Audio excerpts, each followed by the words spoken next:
చిన్న కోతి మరియు మామిడి చెట్టు. ఒకప్పుడు పచ్చని చెట్లు, పూలతో నిండిన అందమైన అడవిలో ఒక చిన్న కోతి జీవించేది. ఆ కోతి చాలా చలాకీగా, తెలివిగా ఉండేది. చెట్టు నుంచి చెట్టు మీదకు దూకుతూ, పూలు, పండ్లు తింటూ, రోజంతా ఆడుకుంటూ గడిపేది. కానీ ఆ కోతికి ఒక ప్రత్యేకమైన ఇష్టం ఉండేది, మామిడి పండ్లు తినడం. అడవిలో ఒక పెద్ద మామిడి చెట్టు ఉండేది. వేసవి కాలం రాగానే ఆ చెట్టంతా పసుపు రంగు మామిడి పండ్లతో నిండిపోతుంది.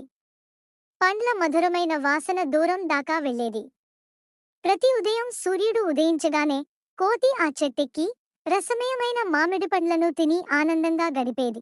ఒకరోజు కోతి చెట్టు మీద పండ్లు తింటూ ఉండగా కింద నది దగ్గర ఒక నక్క వచ్చింది. ఆ నక్క ఆకలితో ఉండి మామిడి పండ్ల వాసన చూసి నోరూరింది. అయ్యో, ఈ పండ్లు ఎంత రుచిగా కనిపిస్తున్నాయో! కానీ నేను చెట్టెక్కలేను, ఎలా తినాలి అని నక్క ఆలోచించింది. తరువాత అది కోతిని పిలిచి, హలో చిన్న కోతి, నీ దగ్గర ఎంత మంచి పండ్లు ఉన్నాయి, కొంచెం నాకు కూడా ఇస్తావా అని అడిగింది.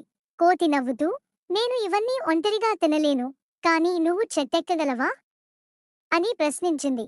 నక్క తల ఊపుతూ, నేను చెట్టెక్కలేను, నువ్వే కింద కొంచెం పండ్లు వేయి అని చెప్పింది. కోతి మంచి మనసుతో కొన్ని పండ్లు కింద వదిలింది. నక్క వాటిని తిని ఆనందపడింది. ధన్యవాదాలు చిన్న కోతి, నీ వల్ల నా ఆకలి తీరింది అని చెప్పింది. ఆ రోజు నుంచి కోతి, నక్క మంచి స్నేహితులయ్యారు.